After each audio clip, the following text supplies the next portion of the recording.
Hello प्यारे बच्चों। तो कैसे हो आप सब। बहुत बहुत स्वागत है आप सभी का आज की इस वीडियो में। और प्यारे बच्चों, आज की ये एक स्पेशल और हाईली मोस्ट डिमांडेड वीडियो, या फिर यूं कहें कि आज का हमारा ये 1 घंटे का महा एपिसोड। जी हाँ बच्चों, 1 घंटे की स्पेशल वीडियो क्लास 12th का आपका इंग्लिश का जो सब्जेक्ट है बच्चों, इंग्लिश कोर का, इसी के बोर्ड के एग्जाम के लिए बहुत ज्यादा इंपॉर्टेंट होने वाली है। जी हाँ बच्चों, क्योंकि आज के इस 1 घंटे के सेशन के अंदर आपके 12 मार्च 2026 के बोर्ड के एग्जाम के लिए हम डिस्कस करने वाले हैं बच्चों एक मोस्ट इंपॉर्टेंट सैंपल पेपर के बारे में, और वो भी कंप्लीट सॉल्यूशन के साथ में। जी हाँ बच्चों, और जो भी क्वेश्चन इस वीडियो में आपको मैं बताने वाला हूं वो सारे के सारे क्वेश्चंस मोस्ट इंपॉर्टेंट हैं, सिलेक्टेड क्वेश्चंस हैं और रिपीटेड क्वेश्चंस है बच्चों, जो पिछले 10 साल के पीवाईक्यूज में ऑलरेडी पूछे जा चुके हैं। तो अभी आपका जो 12 तारीख को पेपर होगा ना बच्चों, यहां से कई क्वेश्चन के रिपीट होने के हाईली चांसेस हैं। इसीलिए मैं आपसे कह रहा हूं बच्चों कि इस सेशन को कंप्लीटली एंड तक जरूर देखिएगा। दरअसल बच्चों, ये वीडियो हमारे पहले पेपर के पार्ट नंबर 2 की रहेगी। जी हाँ प्यारे बच्चों, और पता है आपको हम पार्ट 2 में क्या डिस्कस करने वाले हैं। पहले तो पैटर्न समझो।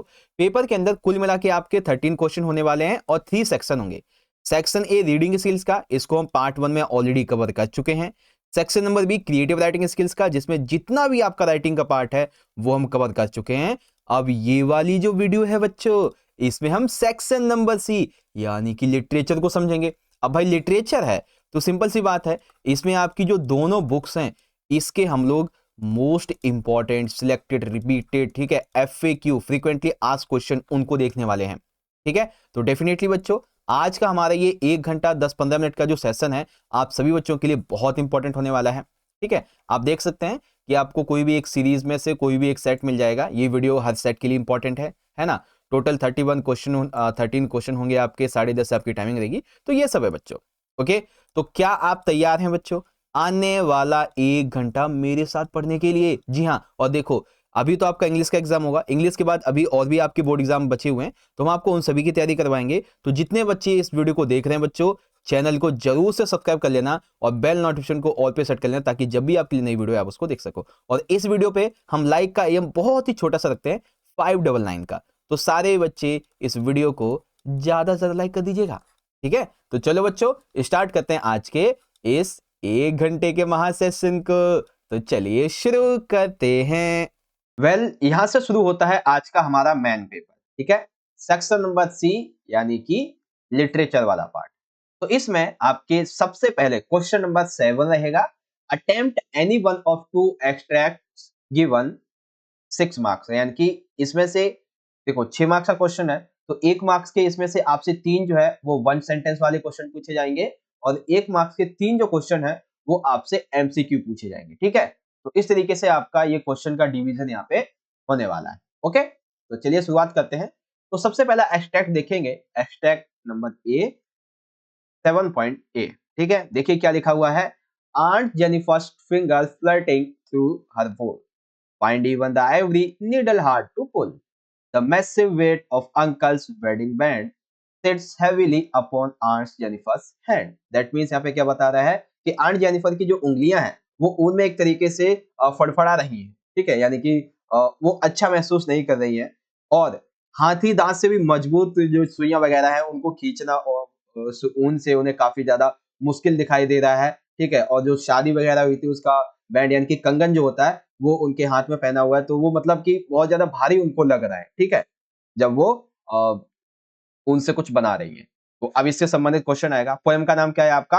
Ants Jennifer tigers. आपको यहाँ पे पोएम का नाम भी दे दिया जाएगा। ठीक है, अब देखिए मजे की बात, क्वेश्चन में भी क्या पूछा गया है, एकदम सिंपल सा question. Question number 1, name the poem and the poet. तो देखो यहाँ पे पोएम का नाम तो आपको पहले ही बता दिया गया है। ठीक है, आंट्स जेनिफर टाइगर, तो लिख देंगे पोएम का नाम क्या है, आंट्स जेनिफर टाइगर्स। और किसके द्वारा लिखा गया है, तो लिखा गया है बाय एड्रिन।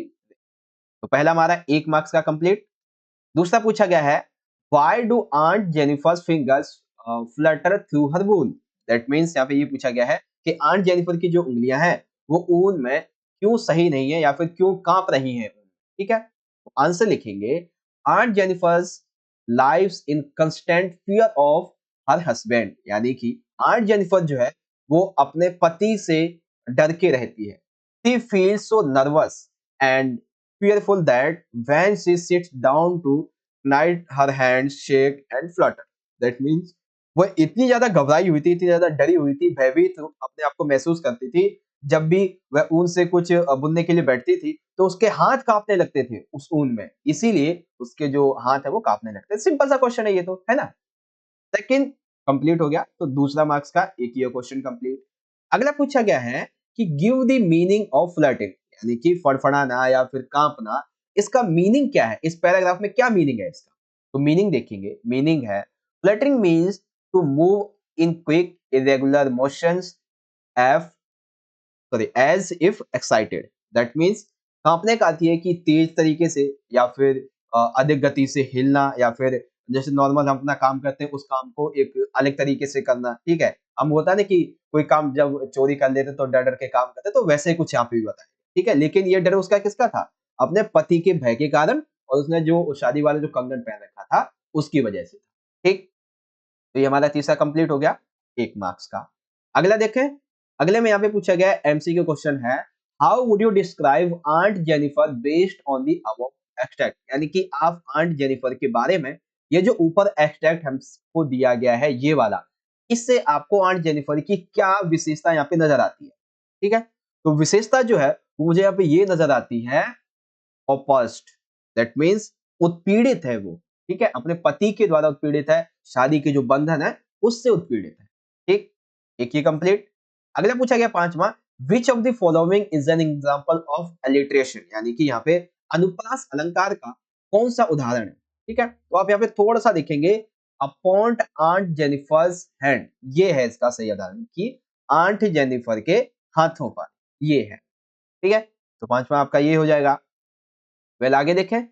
अगला है, uncle's wedding band sits heavily on Aunt Jennifer's hand, यानी कि अंकल के मतलब कि जो शादी जब शादी हुई थी तो उसकी शादी के जो कंगन थे वो उसके हाथों पर क्यों भारी बैठते हैं आंट जेनिफर के? क्यों बैठते हैं भाई? क्योंकि she feels burden in her marriage, यानी कि वो अपने आप को शादी को बोझ मानती है। क्या मानती है? वो शादी को बोझ मानती थी, दैट्स व्हाई। ठीक है, तो इसका ये राइट 1 मार्क्स ये भी, और इसका ये राइट 1 मार्क्स ये। ठीक है, तो सर ये कैसे कंप्लीटली हमारा यहाँ पे जो क्वेश्चन नंबर 1 था 7.a का, ये हो जाता है कंप्लीट। ओके, तो 7.a इज कंप्लीटेड। नाउ आगे चलते हैं। तो अब आया है बच्चों सेक्शन नंबर मतलब कि उसी का है, पार्ट नंबर बी है, एक्सट्रैक्ट दिया हुआ है। यहाँ पे देखिए क्या पूछा गया है, therefore on every morrow are we breathing a flowery band to bind us to the earth, despite of despondence of in the inhuman death of noble natures of the gloomy days, of all the unhealthy and for darkened ways made for our searching ears, in spite of all, some shape of beauty moves away the pale from our dark splits. Simple सा है, इसलिए हम हर सुबह पुष्पांजलि यानी कि पुष्पों को पानी वगैरह देते हैं। हमें धरती से बांधने के लिए एक फूलों की पट्टी वगैरह होती है। इतनी सारी निराशाएँ फैली होती हैं, फिर भी यहाँ पे हम लोग जो है वो अच्छे से व्यवहार करते हैं। जब हम उदास की हमारे लोनलीनेस यानी कि उदासी वाले दिन चल रहे होते हैं, तो उस टाइम पे भी, और अंधकार का जब टाइम चल रहा होता है, तो उस टाइम पर भी हम क्या करते हैं? हम अपने आप को ढूँढते रहते हैं, ठीक है? हमारी खोज जारी रहती है, ठीक है? और यहाँ पे बताया जाता है कि सुंदरता जो है इसका कोई आकार वगैरह नहीं है, ये सारी चीज़ें, ठीक है? तो आइए एक-एक करके अब हम इससे संबंधित क्वेश्चन को, ठीक है? इसको हम एक बार मिटा देते हैं ताकि आसानी होगी आपको समझने में। वेल तब तक आप कमेंट बॉक्स में बताएं कि यस सर जो आप समझा रहे हैं वो समझ में आ रहा है या नहीं। ओके, वेल क्वेश्चन को समझेंगे। 3 क्वेश्चन आपके नॉर्मल होंगे और 3 क्वेश्चन एमसीक्यू। पहला क्वेश्चन है, how is thing of beauty is it Joy forever. That means खूबसूरती एक ऐसी चीज है, सुंदरता एक ऐसी चीज है जो हमेशा के लिए होती है। हाउ इज इट पॉसिबल, कैसे होती है? A thing of beauty is eternal. Thing of beauty क्या है, यानी कि सुंदरता क्या है? ये अनंत है, शाश्वत है। Its beauty increase with time and it always give pleasure to the beholder. It gives everlasting joy. That means सुंदरता शाश्वत है, जिसका अंत नहीं है। ये समय के साथ घटती नहीं बल्कि समय के साथ बढ़ती जाती है, इंक्रीज होती है विद टाइम, टाइम के साथ बढ़ती है, और हमेशा ये लोगों को आनंदित करती है, और ये चिर स्थायी है। दैट मीन्स ये एक ऐसी खुशी है जो व्यक्ति को हमेशा मिलती है। सिंपल सा आंसर ये है, ठीक। 1 मार्क्स ये हो गया हमारा। अगला है explain quiet breathing. What do you understand by quiet breathing? Quiet breathing यानी कि शांत श्वास, इसका मतलब क्या है? That means relaxed mood and mental peace. Simple सी बात है कि जब हमारा मन तनाव मुक्त होगा, हम शांत होंगे, दैट इज शांत श्वास, इसी को क्वाइट ब्रीथिंग कहते हैं। सिंपल सा, ठीक। थर्ड में पूछा गया है, ये हो गया। अगला है हाउ डज नेचर इफेक्ट अस, यानी कि प्रकृति हमें कैसे प्रभावित करती है? लिखेंगे the beauty of nature extend power over the gloomy side of life. That means प्रकृति की जो सुंदरता है वो हमारे जीवन के उदास पक्ष पर बहुत गहरा प्रभाव डालती है। For example the sweetness of the beauty of nature gets sweeter with the passing of time. That means समय बीतने के साथ साथ जैसे प्रकृति की सुंदरता में मिठास आती है, वो और मीठी होती जाती है। ठीक इसी तरीके से अगर हम अपने आप को अच्छा बनाते चले जाएंगे तो धीरे धीरे करके हम और भी अच्छे होते चले जाएंगे। ये यहाँ पे बताया गया। दैट्स सिंपल क्वेश्चन का आंसर, ठीक है। तो ये भी हमारा कंप्लीट हो गया। अब इसमें जो और क्वेश्चन पूछे गए हैं एमसीक्यू वाले, अब उनको समझेंगे। तो क्वेश्चन है बच्चों, in which of the following word replaced with despondence? That mean कि निराशा को यहाँ पे ऐसा कौन सा वर्ड है जो यहाँ पे हटाता है, ठीक है। तो यहाँ पे देखेंगे निराशा को हटाने वाला है डी, डॉग्ड, यानी कि इसको निराशा, एक होती है निराशा यानी कि जो हार मान चुका है, और डॉग्ड का मतलब होता है हठी, यानी कि जो निराशा के बिल्कुल विपरीत है, ठीक है। आगे पांचवा पूछा गया है, pick the option that is not an example of unhealthy and over darkened ways. That means यहाँ पे हमें ये बताना है वह विकल्प आपको चुनना है जिसमें अस्वास्थ्य और अन्य अंधकार में जो तरीके हैं उसका उदाहरण इनमें से नहीं दिया गया। तो वो नहीं जो है वो ये है, a person who seeks God's help for all his problems. That means एक व्यक्ति जो अपनी सभी समस्याओं के लिए भगवान से मदद लेता है, ये इसका राइट आंसर हो जाएगा, ठीक। अब सबसे आखिरी क्वेश्चन देखते हैं। क्वेश्चन पूछा गया है list of the thing causes suffering and pain. That means यहाँ पे क्या बताना है हमको कि उन चीजों की आपको सूची बनानी है जो कि हमें पीड़ा देते हैं, दर्द देते हैं या उसके कारण बनते हैं। तो dark faces of our life is right, adverse circumstances also right, and gloomy days also right. That means option number D is right, all of the above. Okay, तो यहाँ पे हमारा ये जो क्वेश्चन था क्वेश्चन नंबर 7, ठीक है, ये हमने बच्चों यहाँ पे कर लिया है कंप्लीट। और आई होप आपको बहुत ही अच्छे तरीके से यहाँ पे हर एक क्वेश्चन को मैंने समझा भी दिया है, एंड आई होप आपको समझ में भी आया बिल्कुल अच्छे तरीके से। तो यानी कि हमने अराउंड 15 मिनट के अंदर एक क्वेश्चन कंप्लीट किया है बहुत अच्छी तरह। ओके, वेल अब हम बात करेंगे अपने क्वेश्चन नंबर सेकंड की। क्वेश्चन नंबर 8, ये जो क्वेश्चन है बच्चों ये आपकी जो विस्तार वाली किताब है उससे लिया गया है, ठीक। 8.A एक्सटेंट, इसमें भी आपको 2 दिए होंगे, एक को अटेम्प्ट करना। तो पहला जो यहाँ पे लिया गया है वो लिया गया है, आप देख सकते हो यहाँ पे चैप्टर का जो नाम है वो दिया गया है दी एनिमी, ठीक है, दी एनिमी से लिया गया है। तो आप चाहो तो इसे पढ़ लो। देखो पोयम थी तो इसलिए मैंने आपको उसे पढ़ के बता दिया क्योंकि छोटी थी। अब ये थोड़ा सा बड़ा पैराग्राफ है तो आप इसे पढ़ सकते हैं खुद ही, ठीक। मैं आपको सीधा इसके क्वेश्चन आंसर की तरफ लेके चलिए क्वेश्चन में देखिए सबसे पहला क्वेश्चन पूछा गया है, write any one reason for why was doctor Sadao not sent with the troops. That means हमको यहाँ पे क्या बताना है कि डॉक्टर सदाव को सैनिकों के साथ में क्यों नहीं भेजा गया, इसका कोई आपको एक कारण बताना है। ऐसे 2 कारण है इसके, बट आपको पर्टिकुलर कोई एक बताना है। तो सबसे पहले ये था कि द जनरल, जो सैनिक जनरल था, the thought that doctor सदाव is independential to his life and can save anyone as he is very skilled. That means doctor सदाव जो था वो बेसिकली अपने जीवन के लिए अपने आप को, अपना जो उसका पैशन है डॉक्टरी का पैशन जो है वो उसे बहुत ज्यादा प्यारा था। और साथ ही वो एक ऐसा नागरिक था, एक एज ए डॉक्टर, कि वो किसी की भी जान बचा सकता था। इसीलिए उसको जो सैनिक थे उसके साथ में नहीं भेजा गया। और ये किसकी सोच थी? सैनिक जनरल की सोच, ठीक है। पहला कंप्लीट। सेकंड में पूछा गया है, pick the option that best describe Sadao and Hana in the passage. यहाँ पे देखो ये जो पैसेज है इसमें सदाव और हना के बारे में बात कही गई है, ठीक है। तो इसमें से जब आप इसे पढ़ोगे तो आपको समझ में आएगा कि इसमें क्या आपसे पूछा गया, ठीक है। तो यहाँ पे बात करेंगे सदाव की। सदाव क्या है? सदाव जो डॉक्टर है वो बहुत ही डेयरिंग है, यानी कि बहुत ही साहसी है और हना जो है वो एक प्रूडेंट है, दैट मीन्स वो बहुत ही विवेकी है, वो बहुत चीजों को अच्छे से एनालिसिस कर लेती है, ठीक है, उन हर एक चीज को अच्छे से समझ लेती है। तो ये इसकी कहानी है, ठीक। थर्ड में पूछा गया है, pick the idiom that best describe the situation in which Sadao and Hana were in. That means हमें क्या बताना है कि आपको ऐसे मुहावरे का यहाँ पे चूज करना है जो कि उस स्थिति को सबसे अच्छा वर्णन करता है जिसमें सदाव और हना बहुत दोनों ही मिलकर काम करते हैं। दैट मीन्स यहाँ पे क्या ऑप्शन होगा, two way in hot water, that means गर्म पानी में होना, ये इसका सही आंसर, ठीक। अब देखो क्वेश्चन नंबर 4 जो है, अब कई बच्चे कहेंगे कि सर जी क्या इसमें अभिकथन और कारण वाले भी क्वेश्चन आएंगे क्या?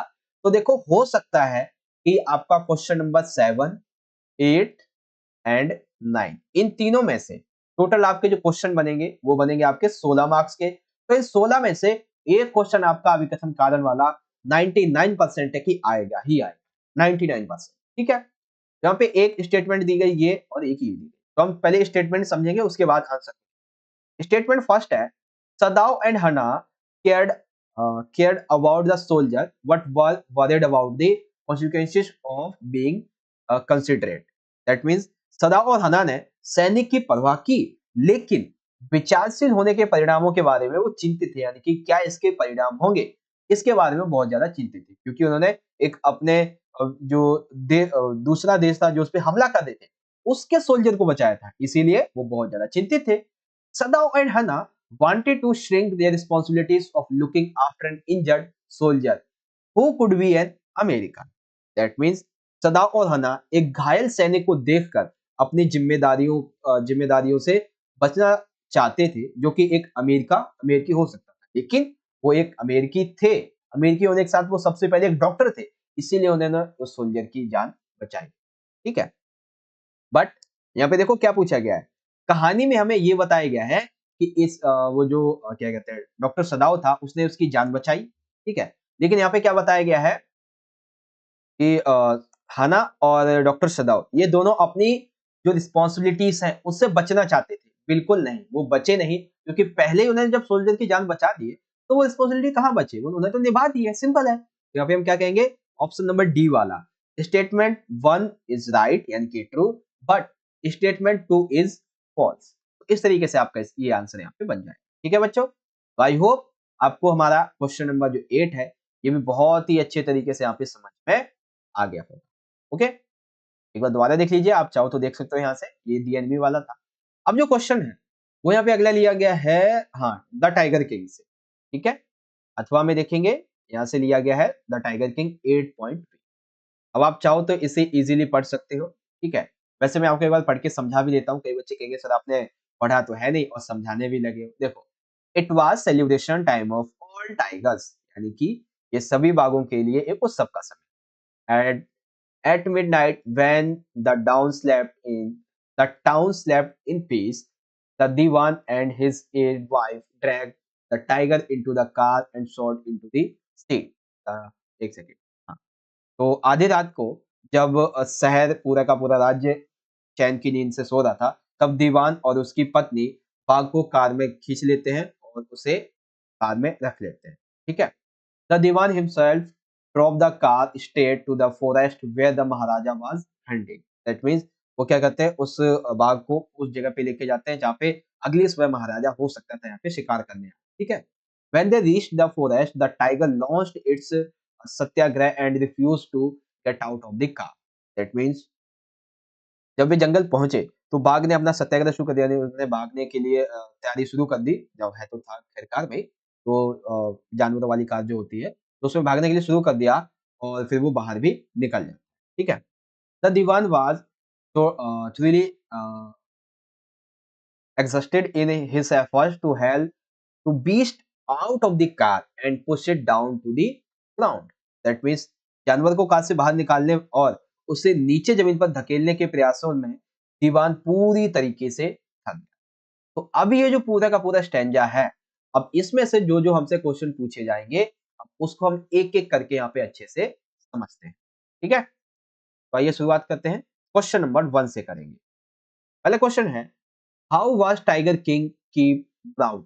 दैट मीन्स यहाँ पे बताना है आपको कि टाइगर किंग जो था उसके कैसे पालन, उसका पालन पोषण कैसे हुआ? तो लिखेंगे as a child the Tiger King was brought up by an English nanny and taught in English by the Englishman. That means एक बच्चे के रूप में टाइगर किंग को एक अंग्रेजी नानी के द्वारा, एक अंग्रेजी बूढ़ी व्यक्ति महिला के द्वारा पाला परोसा गया था और ये उसे अंग्रेजी में ही सब कुछ पढ़ाया लिखाया गया। He was given to milk of English cow, यानी कि देखो इंग्लिश में पढ़ाया लिखाया गया और इंग्लिश काउ का ही उसे दूध भी पिलाया जाता था। He watched English only movies. That means वो उसे केवल इंग्लिश मूवीज वगैरह ही दिखाई जाती, ठीक है। तो ये टाइगर किंग की एक छोटी सी कहानी थी कि उसको कैसे पाला पोसा गया। That's all. Second question है the tone of the author when he says it was a celebration time of all tigers. That means जब ऑथर ये कहता है ये समय टाइगर्स के उत्सव का है, तो इसका ये जो टोन है, ये टोन कैसी थी? ये टोन बेसिकली सार्कास्टिक थी, यानी कि ये व्यंग्यात्मक थी जिसमें उन्होंने समाज पर व्यंग्य किया। That's all. उसके बाद थर्ड क्वेश्चन है pick the option that use to same figure of speech as town slept in peace, यानी कि आपको क्या करना है, एक फिगर ऑफ स्पीच है टाउन स्लेप्ट इन स्पीच, यानी कि स्पीच नहीं पीस है बेसिकली, अर्थात जो टाउन है वो शांति से सोया है, शहर शांति से सोया है। तो इसमें कौन सा राइट बैठेगा? ठीक है, देखो क्या बात की गई है कि शहर जो है वो शांति से सोया है, ठीक है। हमें क्या पे यहाँ पे क्या देखना है कि फिगर ऑफ स्पीच कौन सा यूज किया गया है।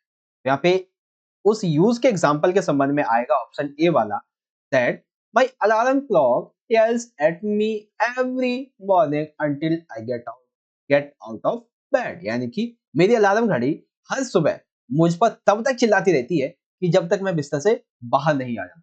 अपने भी अलार्म वगैरह के बारे में देखा होगा, अपने फोन में भी लगा लेते हो, वो बजता ही रहता है जब तक आप उठ ही नहीं जाते, ठीक है। देन फोर्थ है what character trait of prince is revealed when he utters the words क्या let's tigers beware, that means जब राजकुमार ये शब्द का उपयोग करता है टाइगरों सावधान, तो ये उसकी किस विशेषता को दर्शाता है? तो ये दर्शाता है उसकी एरोगेंस को दर्शाता है, यानी कि उसके अभिमान को दर्शाता है कि टाइगर अब तुम सावधान हो जाओ, मैं आ रहा हूँ, कि अब उसे अभिमान हो गया है कि हाँ अब मैं तो खत्म ही करूंगा। अब कई बच्चे कहेंगे कि सर इसका विल पावर भी हो सकता है या संकल्प शक्ति।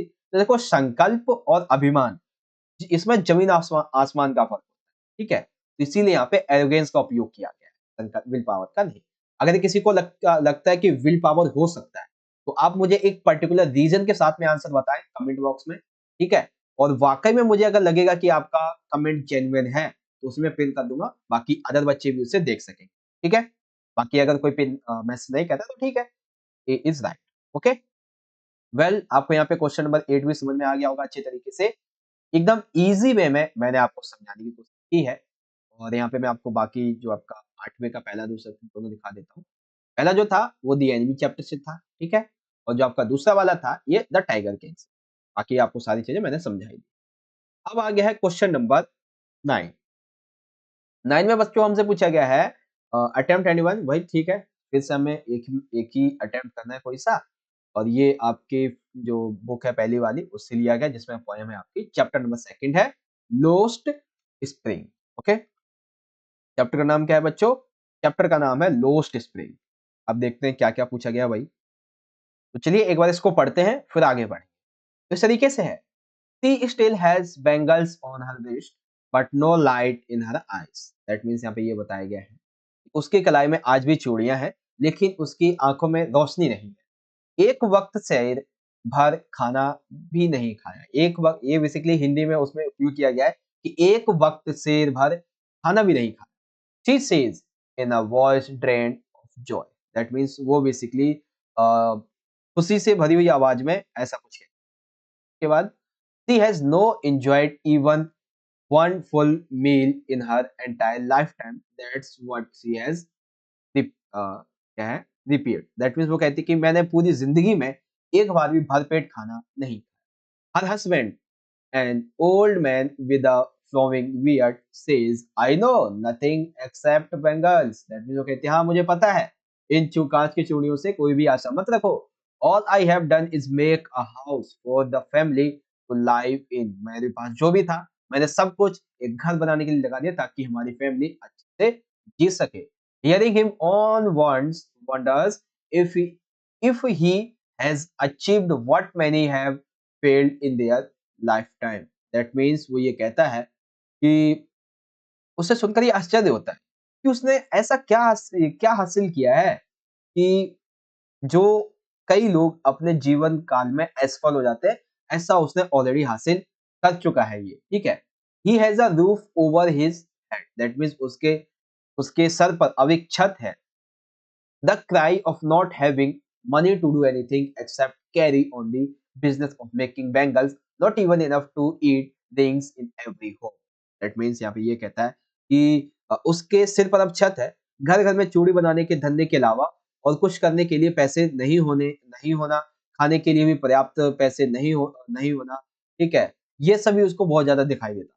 Little has moved with time, it seems, in Firozabad years of mind now numbing toil have killed all initiative and the ability to dream. That means नवयुवकों ने वड़ों के विलाप को प्रतिनिधित्व किया है। इनके वो जितने भी नवयुवक हैं, वो एक तरीके से जो बड़े लोग हैं उनका प्रतिनिधित्व यहाँ पे कर रहे हैं।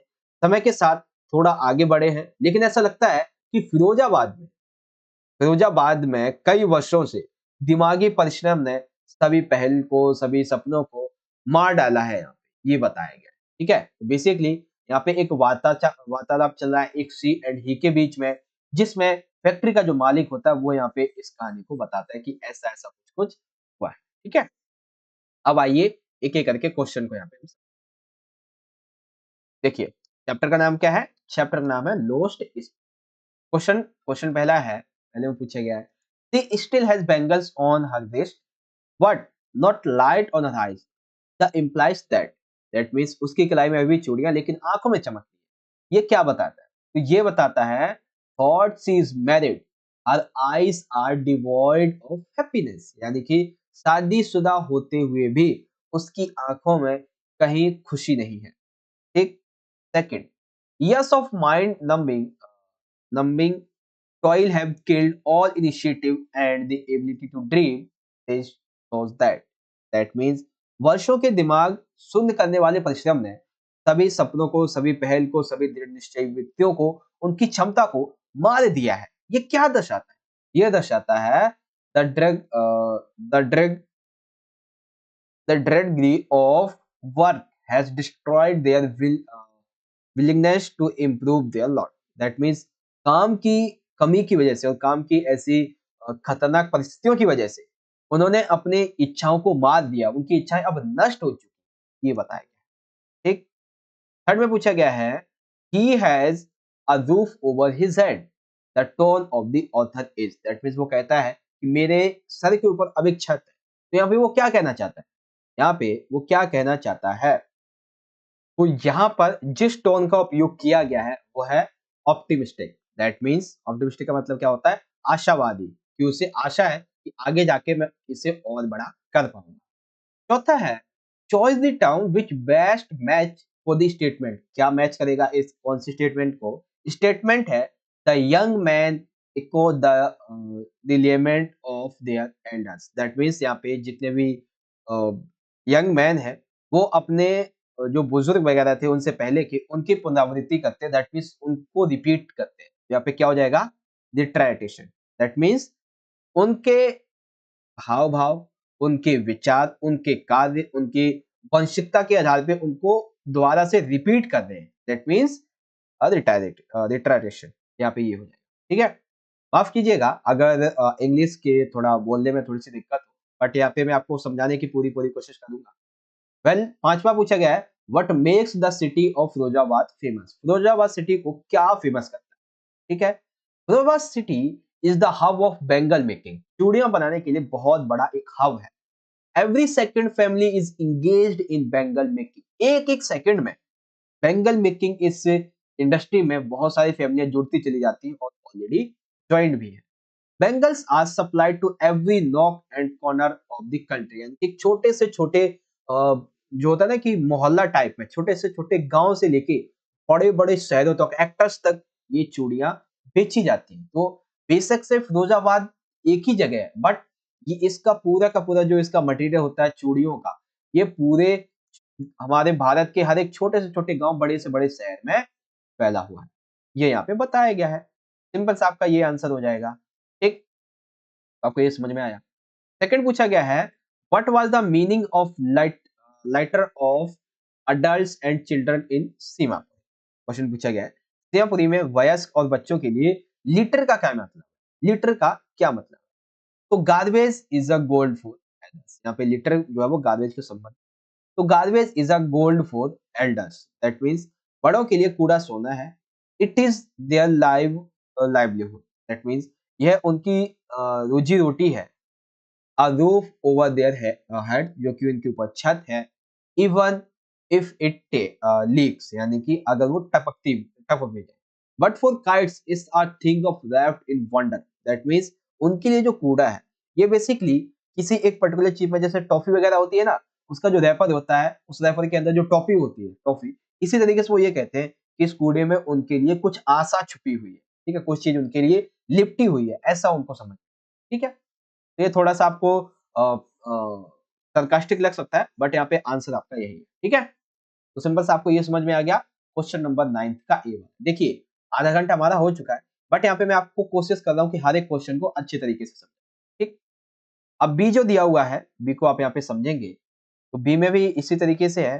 जो आपका एक चैप्टर है पोइट्स एंड पैंकर्स, इससे लिया गया है।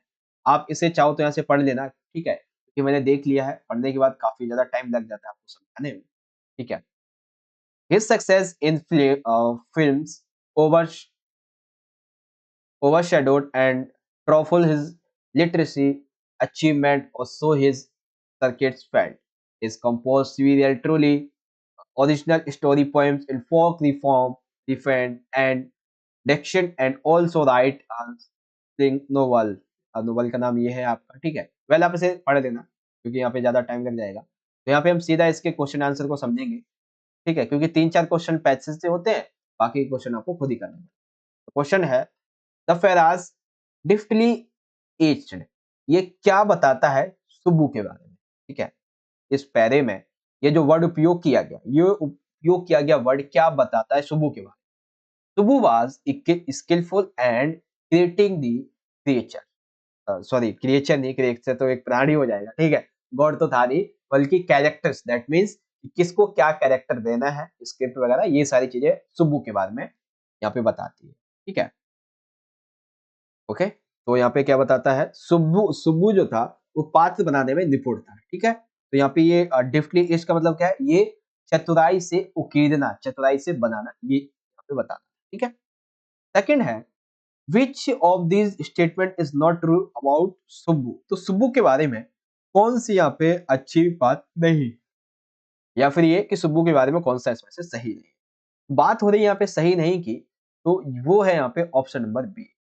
His literacy accomplishment stole the limelight from his films, that means उनकी साहित्यिक उपलब्धियों ने उनकी फिल्मों में सुर्खियां बटोरी, ये गलत।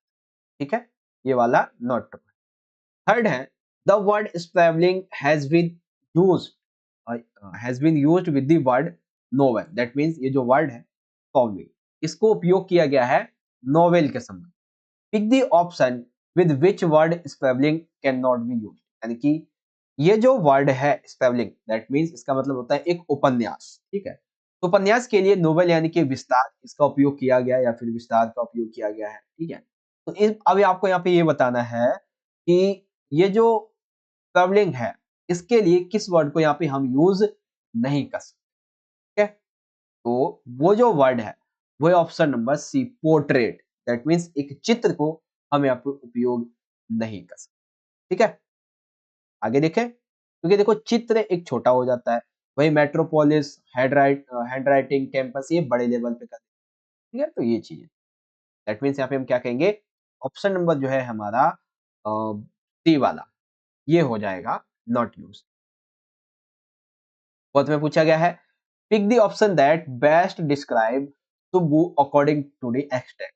सुब्बू के बारे में इस एक्सट्रैक्ट में जो बताया गया, उसमें से आपको कुछ वर्ड यूज करने हैं, समझने हैं, फिर आपको यहाँ पे बताना है कि कौन सा राइट। ठीक है, तो सुब्बू की अगर हम बात करें, तो सुब्बू के बारे में सबसे पहला था कि B novel, that means Subbu जो था वो परोपकारी था। ठीक है, बिनो वायलेंट, यानी कि वो एक परोपकारी व्यक्ति था।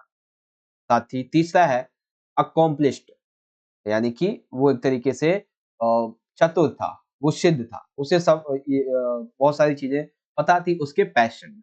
और पांचवा है जेनरियस, दैट मीन्स यहाँ पे हम क्या देखते हैं कि ऑप्शन नंबर डी वाला जो होगा, पहला, तीसरा और पांचवा, ये हमारा राइट है। ठीक, आगे देखिए, क्वेश्चन नंबर 5 पूछा गया है, who was the principal of Subbu. ठीक है, सुब्बू का प्रिंसिपल कौन था?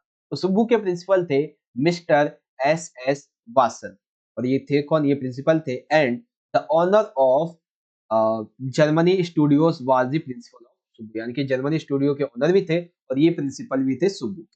सिंपल सा आंसर। ठीक, छठा पूछा गया है, what does the god that field refer to?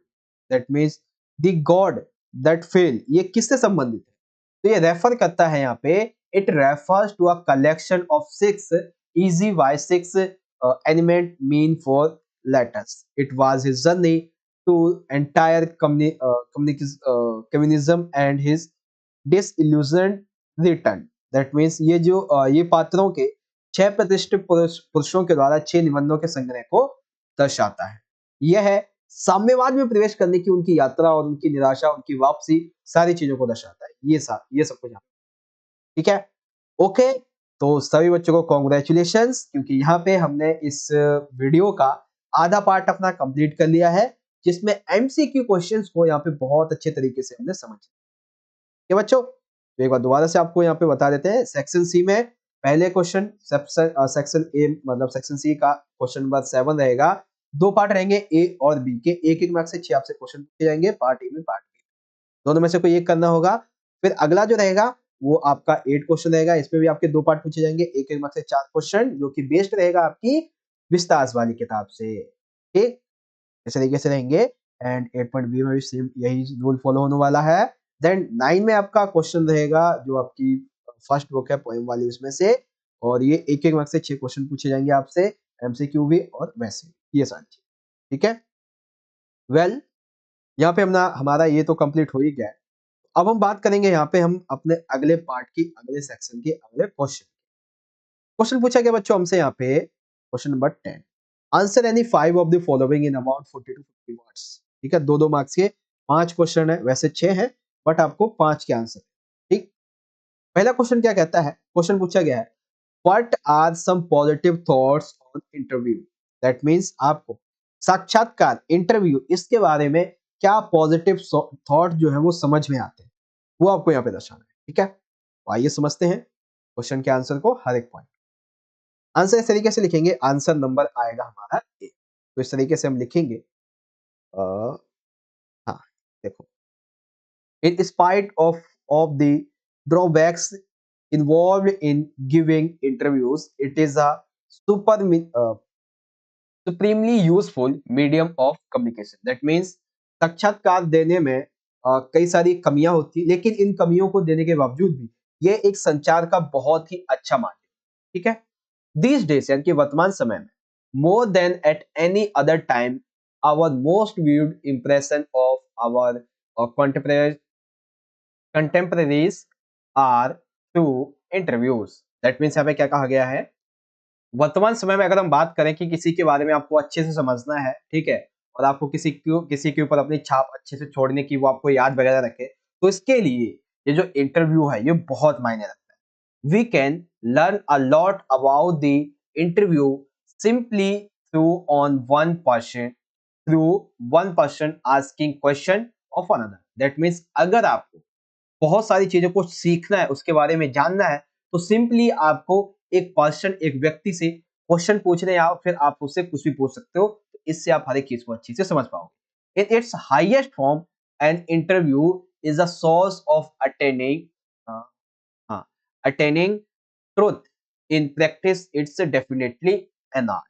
That means यहाँ पे ये कहा गया है कि एक व्यक्ति द्वारा दूसरे व्यक्ति से प्रश्न पूछने मात्र से ही हम साक्षात्कार देने वाले से बहुत कुछ जान सकते हैं, अपने उच्चतम रूप में, यानी कि हम अपने और अच्छे तरीके के रूप में हम सत्य को प्रदर्शित करते हैं। साक्षात्कार में, इंटरव्यू में जब आप कहीं देने जाते हो तो आप क्या करते हो, हर एक चीज को अच्छे से समझाते हो, तो वही चीज यहाँ पे बताया जा रहा है। और इंटरव्यू देना भी एक बहुत बड़ी कला है, क्योंकि बहुत से लोग इंटरव्यू सही से दे ही नहीं पाते। ये एक बहुत बड़ा कारण है कि बहुत से जो लोग हैं वो फेल हो जाते हैं अपनी जॉब को पाने के लिए। उनकी क्वालिटीज अच्छी है बट नर्वसनेस होती है कि सामने वाला क्या पूछेगा, मैं क्या आंसर दूंगा, इसलिए वो नर्वस हो जाते हैं। बट नर्वस होने की तो बात ही नहीं है, अगर रखना होगा तो रख लेगा भाई, मेरे क्वेश्चन देने के बाद, क्वेश्चन के आंसर देने के बाद में, सिंपल है। सेकंड क्वेश्चन है, what changes took place in the school that day because of order from Berlin. That means जो ऑर्डर्स आता है बर्लिन से, इस दिन इस ऑर्डर के बाद उस पर्टिकुलर बर्लिन बेसिकली क्या चेंजेस होते हैं वहां पे, स्पेशली स्कूल में, वो हमें बताना। तो लिखेंगे इस तरीके से, the Berlin declared state that only German would be taught in the schools of Alaska and Lorraine। Berlin की तरफ से एक ऑर्डर आता है कि कि स्कूल्स जो है अलास्का और लोरेन के, यहाँ पे केवल और केवल जर्मन ही पढ़ाई जाएगी, उनकी जो लैंग्वेज है वो नहीं पढ़ाई जाएगी। बिकॉज ऑफ दिस, इसकी वजह से the people were really hurt and it was decided by the Germans that Humboldt would vacate the school, and since French would not be allowed to be learned by the people, a new German teacher would come and replace Hemmel to give German lesson will take है। हाँ, मतलब will take यानी कि वो लेंगे। That means यहाँ पे क्या बताया गया है कि जब अलास्का और लोरेन में लोरेन के लिए ये जो ऑर्डर आता है कि केवल जर्मनी पढ़ाई जाएगी, तो इसी वजह से लोग जो थे उन्हें वास्तव में वो बहुत ज्यादा दुखी होते हैं इसी इसकी वजह से, ठीक है। और ये भी बताया गया था कि एम हेमल जो है उसको अब ये जो स्कूल है वो खाली करना होगा, कि उसे जाना होगा यहाँ से, क्योंकि यहाँ पे अब जितने भी फ्रेंच लोग हैं वो उन्हें सीखने की अनुमति नहीं होगी, केवल और केवल यहाँ पे अब नए जर्मनी पढ़ाई जाएगी और नए अब जर्मन शिक्षक आएंगे। और अगर एम हेमल को इस स्कूल में रहना है तो उन्हें केवल और केवल ये जो जर्मन लैंग्वेज है ये पढ़ानी होगी, नहीं तो वो यहाँ से जा सकते, ऐसा कुछ कहा गया। सिंपल सा ये, ठीक है। तो आप इस क्वेश्चन के आंसर को इजीली ऐसे समझ सकते हो। देखो बिल्कुल सिंपल सा क्वेश्चन का आंसर है और आप चाहो तो इसे इजीली रीड आउट कर लो, बाकी मैंने आपको पढ़ के समझा भी दिया, ठीक है। मैं आपसे फिर से कहता हूं, आपसे दोबारा से माफी चाहूंगा अगर किसी भी इंग्लिश वर्ड को, ठीक है ना, इंग्लिश किसी भी वर्ड को प्रोनाउंसिएशन करने में थोड़ी सी भी गलती हो रही है तो आप मुझे माफ कीजिएगा, क्योंकि इंग्लिश जो है वो मेरी भी हल्की सी वीक है, ठीक है। बट यहाँ पे कोशिश मेरी पूरी ये है कि मैं आपको 100% अपना एफर्ट लगा के आपको समझा सकूं, ठीक है, ये सारी चीज, ओके। वेल आप सभी का सपोर्ट काफी अच्छा है, इसीलिए यहाँ पे मैं गलतियां करते हुए भी आपको समझाने की पूरी से कोशिश करता हूँ, ठीक है। वेल क्वेश्चन में सी को समझेंगे।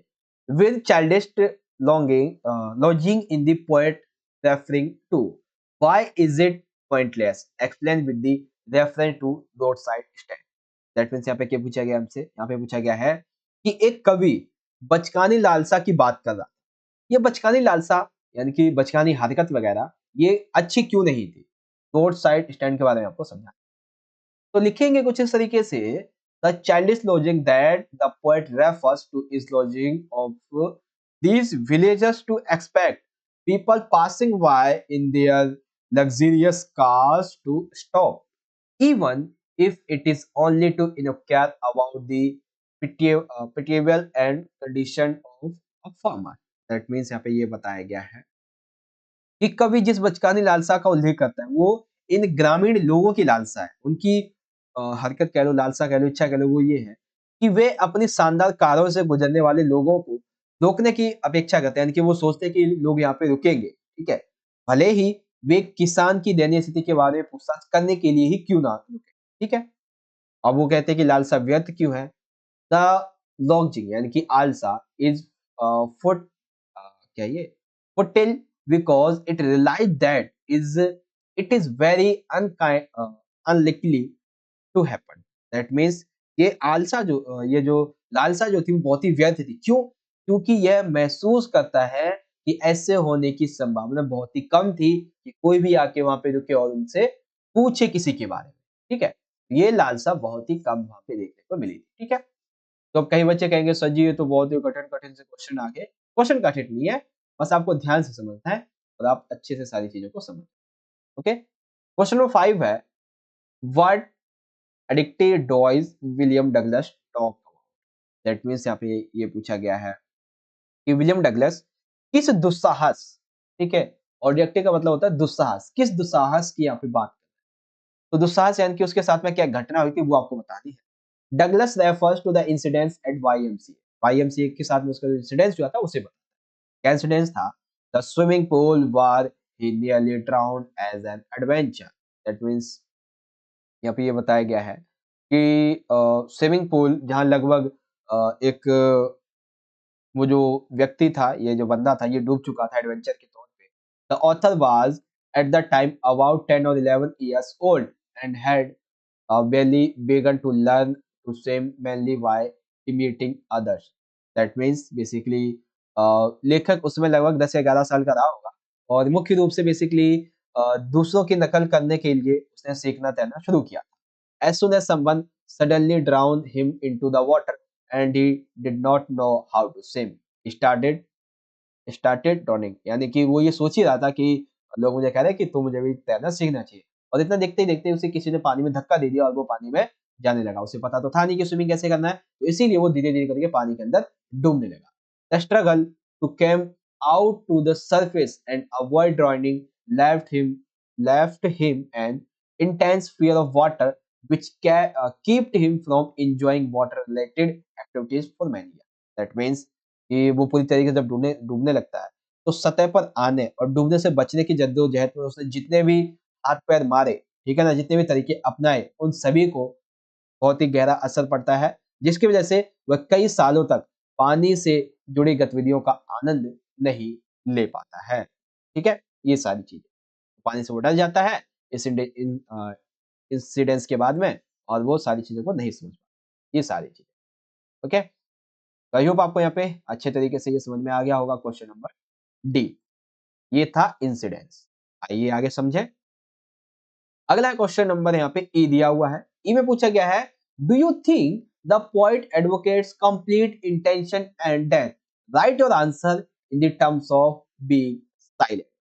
दैट मींस आपको यहाँ पे क्या समझाना है कि क्या आपको लगता है कि कवि निष्क्रियता और मृत्यु की बात कर रहा है?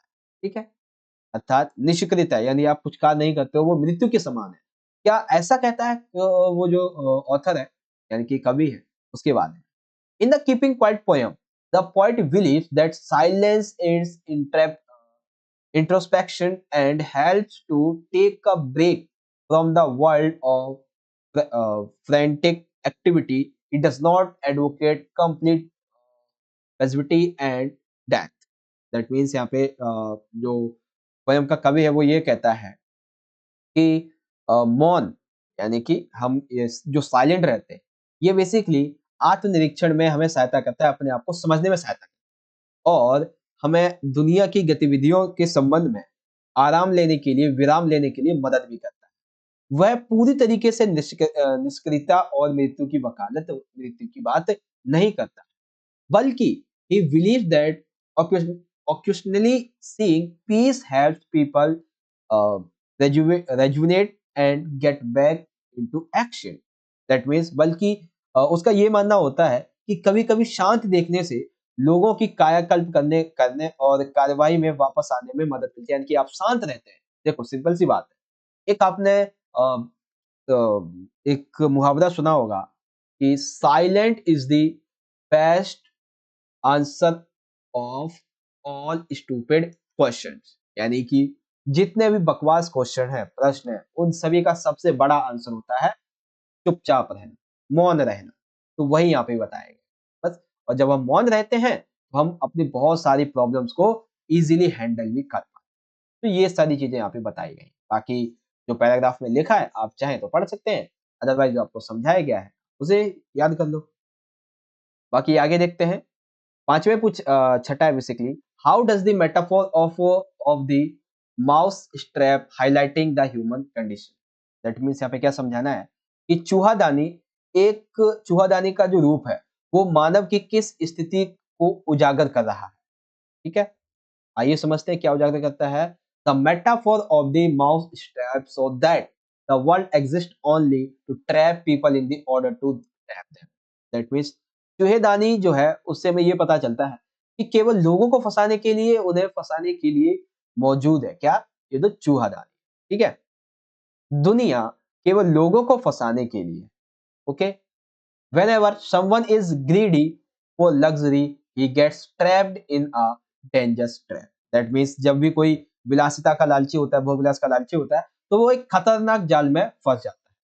The author thus makes a very deep comment on the pitiable light of people in their pursuit of worldly pleasure, which often lead them to unfortunate situations. That means यहाँ पे ये बताया गया है कि लेखक जो है वो इस प्रकार ये समझाता है कि सांसारिक दुखों में जो भी लोग होते हैं, ठीक है, वो अपनी दयनीय दुर्दशा पर भी बहुत गहरी टिप्पणी करती है, जो कि अक्सर उन्हें दुर्भाग्यपूर्ण स्थितियों में ले जाता है. ठीक है. इन द स्टोरी, कहानी में, in the story help to understand the importance of common goodness and kindness. यानी कि कहानी जो है वो हमें अच्छाई और दया दया भलाई, ईमानदारी, इसके महत्व को समझाने की बात. The hawker escapes the trap of the giant mousetrap called Dunya only when he appreciates Adla's kindness to him. That means फेरी वाला दुनिया नामक विशाल मूस ट्रैप के जाल से तभी बचता है जब एडला की दया की वो सराहना करे. ये है सिंपल. ठीक है. तो यहाँ पे देखो, मैंने आपको बिल्कुल सिंपल सा यहाँ पे समझा दिया है. बाकी अगर आपको कुछ भी यहाँ पे डाउट वगैरह लगता है तो आप एक बार दोबारा से समझो. अगर फिर भी कोई डाउट बचता है या फिर ना समझने के बावजूद भी, ठीक है, यानी कि समझने के बावजूद भी, तो आपको टेलीग्राम ग्रुप का लिंक मिल जाएगा. ठीक है, डिस्क्रिप्शन बॉक्स में, या फिर आप चाहो तो हमें इंस्टाग्राम पे भी फॉलो कर सकते हो. वहाँ पे भी आपको मैसेज वगैरह करेंगे तो आपको आपके सवाल का आंसर दे दिया जाता है. ठीक है बच्चों. बाकी यहाँ पे आपका ये क्वेश्चन तो हमने कर दिया कंप्लीट. क्वेश्चन ठीक. अभी जितने बच्चे भी हैं, आप चाहें इन सभी को इजीली पढ़ सकते हैं और यहाँ से समझ सकते हैं. बाकी मैंने आपको समझा दिया अच्छे तरीके से. ये टोटल 6 क्वेश्चन थे, 2 मार्क्स के 6, बट आपको टोटल 2 मार्क्स के 5 ही करने थे. ओके. वेल, अब जो क्वेश्चन है वो फिर से 2 मार्क्स के, लेकिन ये आपकी सेकंड वाली के साथ किताब से विस्तार वाली. क्वेश्चन है, why did Mr. Lamb keep the door of his house? That means Mr Lamb जो था वो हमेशा अपने घर का दरवाजा खुला हुआ क्यों रखता है? तो आंसर ये है, Mr Lamb was presented as the other side of the coin. यानी कि ये बताते हैं कि जिस तरीके से सिक्के के दो पहलू होते हैं, ठीक इसी तरीके से उन्होंने अपनी जिंदगी का एक दूसरा पहलू यहाँ पे बताया है कि the exact opposition of the reclusive and Ponderi. Mr. Lamb was a forthcoming fellow with an open personality in spite of his physical infirmity. That means कि मिस्टर लैम्ब अपने शारीरिक दुर्बलता की वजह से एक खुले व्यक्तित्व के आगामी के साथी थे. ठीक है. He had many friends. उनके पास बहुत सारे दोस्त थे. And a welcoming attitude towards one and all. यानी कि वो सभी के विचारों को वेलकम करते थे, उनका स्वागत करते. His open personality is represented by the open doors. यानी कि उनकी खुली हुई जो प्रतिनिधित्वता है, उनका व्यक्तित्व जो है वो उस ओपन डोर्स को यहाँ पे दर्शाता है. एंड यानी कि दर्शाता है, इसके साथ में फिर आता है and shutterless windows of his house. That means बिना पर्दे वाली जो खिड़कियां होती हैं उनको भी यहाँ पे दर्शाया जाता है. ये सारी चीजें. ठीक है. ओके. तो उनके खुले हुए व्यक्तित्व को, खुले हुए जो दरवाजे हैं, जो खिड़कियां हैं, लोगों के विचार, उनका स्वागत करना और कुछ भी अपोजिशन में ना बोलना, ये सारी चीजें उनकी व्यक्तित्व को यहाँ पे दर्शाती है. That's all your answer. ठीक है. पहले क्वेश्चन का आंसर आपका ये हो गया. अब बात करें इसी संबंध में, हमारा जो दूसरा क्वेश्चन हमसे पूछा गया है. दूसरा क्वेश्चन है, do you think the third level was a means of escape for Charlie's? That means क्या आपको लगता है जो थर्ड लेवल है वो चार्ली के लिए एस्केप करने का, भागने का एक जरिया था? अगर था तो क्यों? ठीक है, आइए समझते हैं. Yes, I think the third level was a means of escape for Charlie. ठीक है, मुझे लगता है life in the modern world is full of insecurity, fear, war, anxiety and stress. वर्तमान समय में दुनिया में डर, युद्ध, एंजाइटी, स्ट्रेस, भयभीत, असुरक्षता ये बहुत फैली हुई है। Man has to face them all the time. एक व्यक्ति को हमेशा हर एक चीज को फेस करना। The harsh relatives of the life make life quite unpleasant and even unbearable. That means कि यहाँ पे बताया गया है जीवन की कठोर जो हमारी वास्तविकताएं हैं उनके बावजूद भी जीवन को काफी अप्रिय यहाँ तक कि असहनीय बना देती है कि जीवन के बारे में हमारे जिंदगी के बारे में जो भी हमारी रियलिटी है वो हमें और ज्यादा यहाँ पे क्या करती है कि जीने में मतलब कि हमें जीने के लिए बहुत ज्यादा और भी कठिन बना देती है। तो he want to escape into a wishful world यानी कि इसीलिए वो तीसरे स्तर के माध्यम से अपनी इच्छाओं वाली दुनिया में जाना चाहता है। At Grand Centre Station Charlie talks with the physics richest friend about the third level. That means Grand Central पर चार्ली ने अपने मनमोहक मित्र को तीसरे स्तर के बारे में बताया था। वो बात करता है his friend call it the ways fulfillment of dreams on the go. That means चलते फिरते सपनों की इच्छा पूर्ति। Charlie has escaped tendencies, even his stamp collection is a temporary refuge from reality. That means कि चार्ली जो था वो भागने वाली प्रकृति का एक बंदा था। यहाँ तक कि उनका डाक टिकट संग्रह भी वास्तविकता से अस्थायी था यानी कि संग्रह टिकट जो था वो भी रियल नहीं था बल्कि वो भी अनरियल। ठीक है तो ये सारी चीजें थी। बाकी आप यहाँ पे इन सारी चीजों को पढ़ सकते हैं और मैंने आपको इजीली आंसर को यहाँ पे समझ। ठीक है बच्चों ओके तो यहाँ पे हमारा क्वेश्चन नंबर जो बी था ये पार्ट भी खत्म हो जाता है।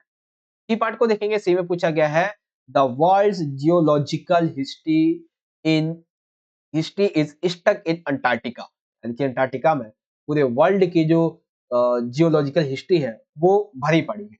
How is the study of this area useful to us यानी कि आपका यहाँ की स्टडी करना हमारे लिए कैसे यूजफुल हो सकता है। तो आइए समझते हैं कैसे हो सकता है। लिखेंगे studying the Antarctica region can be helpful in understanding the past यानी कि अपने वर्ल्ड की दुनिया के पास्ट को समझने के लिए हमें इसका अध्ययन करना जरूरी है। इसके दुनिया के वर्तमान और दुनिया के फ्यूचर के लिए अपने प्लेनेट को समझने के लिए हमें इसका अध्ययन करना जरूरी है। It can help to understand where we have come from and where we can possibly go. It can tell us the importance of the condition, folds and Precambrian granite seeds, ozone and carbon evaluation and extinction. That means दुनिया की शुरुआत दुनिया के अंत इसको समझने के लिए गैसेस के महत्वपूर्णता को समझने के लिए अंटार्कटिका एंड वर्ल्ड के रिलेशन को समझने के लिए वर्ल्ड के पास्ट फ्यूचर एंड प्रेजेंट को समझने के लिए अंटार्कटिका का अध्ययन जियोलॉजिकल हिस्ट्री का अध्ययन बहुत ही ज्यादा इंपॉर्टेंट रखता है। तो ये सारी ठीक है। आई होप आपको यहाँ पे ये पॉइंट समझ में आ गया होगा। क्वेश्चन नंबर हमारे 11 का सेक्शन पार्ट नंबर जो सी था ओके हमारा सी वाला पार्ट यहाँ पे खत्म हो जाता है। वेल यहाँ पे हमारा ये क्वेश्चन हो गया है बच्चों कंप्लीट क्वेश्चन नंबर 11 का। तीनों पार्ट हमने कंप्लीट कर लिए ए बी प्लस ओके। अब चलते हैं क्वेश्चन नंबर 12 की तरफ। 12 में दो क्वेश्चन है दो में से आपको किसी एक को अटेम्प्ट करना है और ये 5 मार्क्स 120 से 150 सब। तो क्वेश्चन इस तरीके से है। पहला पूछा गया है Sophia and Jansie were classmates and friends what were the differences between them that appear in the story going places. That means Sophia and Jansie ये दोनों ही क्लासमेट थी और फ्रेंड भी थी। क्या डिफरेंसेस है इनकी इस स्टोरी में गोइंग प्लेसेस। ठीक है तो Sophia and Jansie were classmate and friends. अब डिफरेंसेस क्या है आइए यहाँ से समझ पूरा आंसर एक ही बात में आप देख सकते हैं। डिफरेंसेस आपके यहाँ से शुरुआत हो जाएगी। देखिए yet there were clear differences in their personalities. Sophia was a romantic who had nothing to do with the realistic world. That means एक सेकेंड इसका आंसर इस तरीके से होगा कि जहां एक सेकेंड बेसिकली यहाँ पे बात हो रही है ट्रॉमा के अनुभव की। ठीक है, 1 सेकंड, यहाँ पे शायद क्वेश्चन मैंने आपको पूरा भी समझाया नहीं है। नहीं, क्वेश्चन तो वैसे आपको समझा दिया है। यानी कि सोफ़ी जो थी, वो काफ़ी रोमांटिक थी, उसको इस दुनिया से कुछ भी ज़्यादा लेना-देना नहीं था, ठीक है? His ambitions and his methods of achieving them were unrealistic. That means वो जो भी सोचती थी, उसकी जो महत्वाकांक्षा थी, वो उसके हासिल करने के तरीके थोड़े रियल दुनिया से अलग थे, अनरियलिस्टिक थे, ठीक है? ये किसके बारे में बात हो रही है? सोफी के बारे में। सोफिया's dream was a start a boutique with the money she earned as a manager. यानी कि उसका एक सपना था कि मैं मैनेजर बन के थोड़ा पैसा कमाऊंगी, फिर अपना एक बुटीक स्टार्ट करूंगी।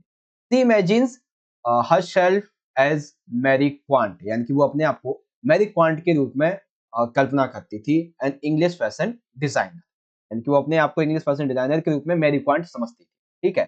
With the best shop in the town of becoming an actress, यानी कि उस शहर में एक्ट्रेस के लिए सबसे बहुत बड़ी दुकान की संबंध। In fact, he wanted to something that she felt was Sophia Sophia's kid। That means यहाँ पे क्या बताया गया है? यहाँ पे ये बताया गया है कि वास्तव में वो कुछ ऐसा करना चाहती थी जो कि उसे बहुत ही अलग लगे, बहुत ही अच्छा लगे, ठीक है? इन कॉन्ट्रास्ट जेंसी, यानी कि अब यहाँ पे जेंसी की बात आ रही है। Jansie was more practical and did not want Sophie to talk about such unrealistic ventures, यानी कि सोफी जो थी वो दुनिया में जो रियल है उसको नहीं समझती थी, बट जेंसी इसको समझती थी। इसलिए दोनों के बीच में, हालांकि क्लासमेट थी, फ्रेंड थी, बट दुनिया के बारे में उनकी बातों एक दूसरे से मिलती रही, ठीक है? Jansie know that the both of them were likely to work in the biscuit factory. That means Jansie ये कहती थी कि हम दोनों को क्या करना चाहिए, हमें जाना चाहिए बिस्कुट फैक्ट्री में काम करने के लिए, ठीक है?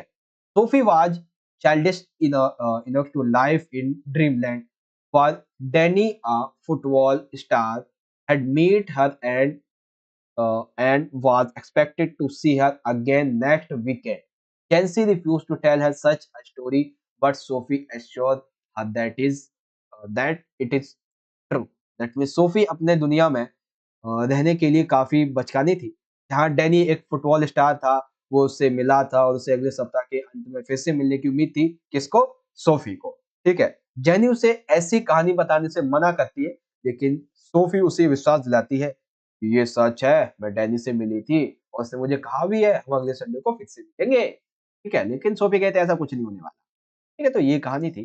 बाकी अगर आपको इसे थोड़ा और अच्छे से समझना है, आप दोबारा से समझ लीजिए। बेसिकली क्या बात की गई है, एक सोफी है, एक जेंसी है। सोफी कहती है कि मैं बड़ी होके एक स्टार बनूँगी, एक जो एक्ट्रेस का शहर है उसमें जाके अपने अपने एक बुटीक खोलूँगी, बहुत सारा पैसा कमाऊँगी, पहले इसके लिए मुझे मैनेजर बनना है। जेंसी कहती है कि देखो, ये दुनिया है, यहाँ पे पहले हमें छोटे से शुरुआत करनी पड़ेगी, तो हम चलते हैं बिस्किट फैक्ट्री और वहाँ से पैसा कमाएँगे, फिर तुम्हें जो करना है वो करो, मुझे जो करना है वो करूँगी। लेकिन सोफी कहती है, नहीं, नहीं, नहीं, मैं तो मैनेजर बनूँगी और मुझे ना सपना आया था कि डैनी मुझसे मिलने आया, एक फुटबॉल प्लेयर इंटरनेशनल, और मैं तो उससे मिलने जाऊँगी, बुलाया है उसने मुझे। ऐसा-ऐसा कुछ-कुछ यहाँ पे कहा गया था। ठीक है। वेल, सेकंड क्वेश्चन बहुत ही सिंपल सा है। What steps were taken by Gandhi ji to solve the problems of the social and cultural backwardness in the villages of Champaran? Simple सी बात है, गांधी जी ने सामाजिक और कल्चरल लेवल पर जितनी विलेजेस थे सब चंपारण के, उनके दुखों को कैसे दूर किया, ये सारी चीजें। तो आंसर लिखेंगे, Gandhi ji never restricted himself to political और इकोनॉमिक सिचुएशन। गांधी जी ने कभी भी ये नहीं कहा कि मैं केवल और केवल राजनीतिक या फिर केवल और केवल आर्थिक सिचुएशन के संबंध में बात करें। ठीक है।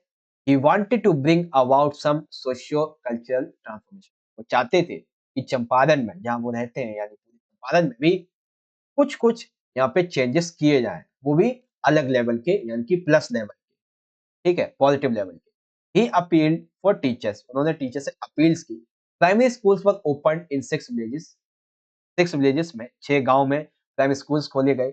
मैनी डिस्प्लेस क्या है, disciples of Gandhiji volunteered to teach in Champaran and adjoint villages. That means कुछ टीचर से अपील की, कुछ अपने जो वॉलंटियर्ड है उनको वो बताया, और तकरीबन 6 स्कूल खुलवाए और बच्चों को उनको वहाँ पे पढ़ने के लिए भेजा।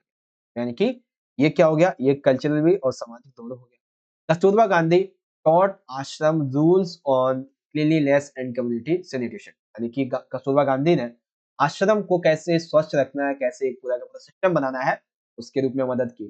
To improve the miserable health condition, Gandhi ji got a doctor who volunteered render his service for 6 months। That means Gandhi ji ने जो कंडीशन थी लोगों की काफी दयनीय थी, ठीक है, हेल्थ के चक्कर में, तो उसको और अच्छा बनाने के लिए उन्होंने एक डॉक्टर को हायर किया और बहुत सारे जितने भी और भी डॉक्टर के साथी थे उनको हायर किया और तकरीबन 6 महीने के लिए वो अपनी सेवा देने के लिए तैयार हुआ। 3 मेडिसिन वर मेड अवेलेबल, तकरीबन 3 तरीके की मेडिसिन अवेलेबल हुई, castor wine and sulphur ointment, ठीक है। The filthy state of women's clothes was also noticed by Gandhi. That means Gandhi ji ने नोटिस किया कि वुमेन्स के जो क्लोथ्स वो काफी गंदे हैं, काफी इस टाइप के हैं कि वो उन पे पहनते तो वो अच्छे नहीं लगते, ठीक है, तो इसलिए उन्होंने कल्चर को लेके बहुत सारे कदम उठाए। He was not loyalty to abstraction, it was also loyalty to human beings, यानी कि वो केवल और केवल आजादी या फिर आंदोलन के प्रति उनकी लॉयल्टी नहीं थी, बल्कि समाज में समाज की स्थिति के प्रति भी उनकी लॉयल्टी यहाँ पे देखी गई है। दैट्स ऑफ योर आंसर के यहाँ पे आपको गांधी जी के बारे में ये कहानी समझ में आ गई होगी। वेल यहाँ पे हम इसको एंड करते हैं, यानी कि ये तो हमारा भी खत्म हो गया है। तकरीबन अभी 10 मिनट हमें और लगेंगे, यानी कि ये जो आपकी वीडियो है ये तकरीबन आ, बनेगी 1 घंटा, ठीक है, मैं पूरा पूरा टाइम लिखता हूँ, 1 घंटा, नहीं नहीं नहीं नहीं, ये टाइम तो गलत हो गया, 1 घंटा 20 मिनट, इतनी आपकी वीडियो बनेगी ये वाली, ठीक है। लेकिन आई मेक श्योर कि आपको जो समझा रहा हूँ वो समझ में तो आ ही रहा है, मेक श्योर, ठीक है। अब बताएं सभी बच्चे, बाकी आप यहाँ पे देख सकते हैं हर एक चीज को इजीली। क्वेश्चन नंबर 12 आगे चलते हैं। 13 आ जाता है, 13 में आपकी जो विस्तार वाली बुक है उससे पूछते हैं। चलिए देखते हैं क्या है। तो यहाँ पे हम चलते हैं, हाँ, 13 में पूछा गया है, कोई एक का आंसर देना। पहला है, Bahamas experience is that of a victim of the caste system. बामा का एक्सपीरियंस है कि वो कास्ट सिस्टम की विक्टिम है, जातिगत भेदभाव की। What kind of discrimination does Zitkala Sa experience reflect, देखिए इसी संबंध में जितकला सा का क्या एक्सपीरियंस रहा है भेदभाव के संबंध में, ये हमको समझा, ठीक है। आइए एक एक करके हर एक चीज को समझें। तो सबसे पहले एक ही बात करेंगे, वो एक second, what their reaction to the their respective situation, यानी कि उन्होंने अपनी सिचुएशन के प्रति क्या यहाँ पे रिएक्शंस दिए हैं, इसको हमें समझा। लिखेंगे, while Bama was a victim of caste discrimination and untouchability, Jitkasa was victim of real real ये क्या है, रेशियल प्रेजुडिस, ठीक है, इसके बारे में था। दैट मीन्स यहाँ पे क्या बताया गया है, जहां जाति बामा जो थी वो जातिगत भेदभाव और छुआछूत का शिकार थी, वहीं जिटकला सा एक नस्लीय पूर्वाग्रह की शिकार थे, इसलिए वर्ण व्यवस्था टाइप में। तो सबसे पहले जिटकला सा की बात करेंगे। जिटकला सा वाज सेंट, एक सेकंड, हाँ, Zitkala was sent to European missionary school where being a local aversion she was looked down upon। That means कि जिटकला साहब को एक यूरोपीय मिशनरी स्कूल में भेजा गया था, जहां एक स्थानीय आदिवासी होने के नाते उसे नीची नजरों से देखा जाता था, ठीक है। His precious long and heavy hair which was he pride was shining, यानी कि इसके जो हेयर थे वो काफी ज्यादा बड़े थे, जिसमें वो गर्व करती थी, जो कि बहुत ज्यादा चमकते थे। He tried to resist with all his might but eventually he was forced to give up his struggle। That means कि उनके कीमती लंबे भारी बालों को, जो कि इसकी जितकला सा की शान थी, उसके पर्टिकुलर एरिया की, ठीक है, चमक रहे थे, उन्होंने अपनी पूरी ताकत से विरोध करने की कोशिश की, लेकिन आखिरकार उन्हें अपना संघर्ष छोड़ना पड़ा और उसे मजबूर होना पड़ा। किस लिए? अपने बालों को कटवाने के लिए, ठीक है। Under the guidance and supervision of his Elder brother, he judicially used to sprint of anger and the will to study hard to avoid a form of prejudice। That means उसने अपने विपरीत बेसिकली उसने अपने बड़े भाई के मार्गदर्शन और पर्यवेक्षण के संबंध में विवेकपूर्ण ढंग से अपने क्रोध और विद्रोह की भावना का उपयोग किया, उसको दूसरे के लिए नहीं बल्कि अपने ही लिए और अच्छे से अध्ययन किया, साथ ही साथ जितने भी पूर्वाग्रह वगैरह थे उनसे बचने की उसने कोशिश की। He understand that the social change would be possible only if these so-called lower caste made an effort to study and thus progress। यानी कि उसका मानना ये था, वो ये समझती थी कि सामाजिक परिवर्तन तभी होगा जब इन ऐसे लोगों को निचली जातियों ने अध्ययन करने और इस प्रकार प्रगति करने का अगर प्रयास किया तो इसीलिए जिटकला शाखा यहाँ पे ये मूवमेंट, ठीक है। It can be easily see that thought both of protagonists try to protest in injustice meted out to them the fates they choice are remarkably differences। that means यहाँ पे ये बताया गया है कि आसानी से देखा जा सकता है कि दोनों ही नायकों के साथ में अन्याय हुआ, उन्होंने उसके लिए विरोध भी किया, लेकिन उनके द्वारा चुने गए रास्ता जो था वो अलग-अलग था, ठीक है। तो बामा ने क्या किया था भाई, बामा जो थी ये basically evil practice of untouchability, उसके साथ छुआ-छूत वगैरह इसका कुछ ऐसा सीन था उसके साथ में, ठीक है, कास्ट सिस्टम का। तो इसीलिए उसने सोचा कि एजुकेशन ही ये सारी मेरी प्रॉब्लम्स को जड़ से उखाड़ पाएगा। तो इसीलिए उसने अपने बड़े भाई के सुपरविजन में, गाइडेंस में ये सारी कहानी की, ठीक है। और दिस जर्नी ऑफ रिविलेशन, यानी कि उसकी जो जर्नी थी ये हमें ये समझाती है कि हाँ भाई ये मुमकिन है, ठीक है। विद्रोह की इस यात्रा के माध्यम से Zitkala Sa is forced to give in, that means Zitkala Sa जो थी उसे मजबूर किया गया गिव इन, कि गिव इन कर दो। तो in contrast Bama successfully followed his brother's advice to become a topper in his class. Bama जो थी उसे उसने अपने भाई के सुपरविजन में, गाइडेंस में पूरी तरीके से क्लास में टॉपर किया। while जिटकला Shah continued to rebel by criticizing the evils of the racial prejudice thought his work, Bama opted for a more suitable method of furthering his silent but effective performances। That means देखो, बामा ने सफलतापूर्वक अपने भाई की सलाह का पालन किया और अपनी कक्षा में टॉप भी करती है, जबकि जिटकला शाह जो थी वो अपने कार्यों के माध्यम से नस्लीय पूर्वाग्रह की बुराइयों की आलोचना करके विद्रोह को जारी रखना चाहती। बामा ने अपने आप को जब शांत कर लिया, मौन हो गई, लेकिन ऐसा नहीं था कि बामा ने काम करना छोड़ दिया, नहीं, उसने अपने प्रदर्शन के माध्यम से उसे और आगे बढ़ाया, ठीक है। हालांकि ये छोटा विकल्प था, लेकिन जातिगत भेदभाव के मुकाबले में ये एक बहुत बड़ा विकल्प रहा था उस टाइम उन लोगों के लिए जो जिटक्लास और बामा के लिए ऐसा कुछ करते थे, ठीक है। तो ये आपका पूरा का पूरा यहाँ पे क्वेश्चन हो जाता है कंप्लीट। एक क्वेश्चन और बचता है हमारा, 5 मिनट में हम उसको भी कंप्लीट कर लेंगे, देन हमारा ये पेपर खत्म, ओके। सेकंड क्वेश्चन में हमसे पूछा गया 13 में, क्वेश्चन इज दैट, इसको थोड़ा सा चेंज कर लेते हैं। क्वेश्चन है what is that Mr Derry has to do attracts to Lamb in spite of that. ये एक ऐसा क्वेश्चन है भाई, देखो क्वेश्चन में है क्या, ऐसा क्या है जो मिस्टर डेरी को करना है, ठीक है। मैम बेसिकली लैम के लिए यहाँ पे आकर्षित करता है, ठीक है, और उसके बावजूद that means what is that Mr dairy has to do, Derry को क्या करना है क्योंकि लैम्प उसको अट्रैक्ट करता है इसके बावजूद। देखो दोबारा से समझ लो, what is that Darry mister dairy has to do, यानी कि डैरी को क्या करना है, अटैक टू लैम्प, लैम्प के संबंध में, इन स्पाइट ऑफ दैट, उसके बावजूद। तो सिंपल सा ही है। आइए क्वेश्चन के आंसर को समझेंगे। तो सबसे पहले हम दोनों के कॉन्टेक्स्ट में ये समझ लेते था क्या। Terry was a young boy who had half his face discolored by acid, यानी कि डैरी जो है वो एक यंग लड़का है जिसका आधा फेस एसिड की वजह से जल चुका। His shattered self confidence did not let him face the world।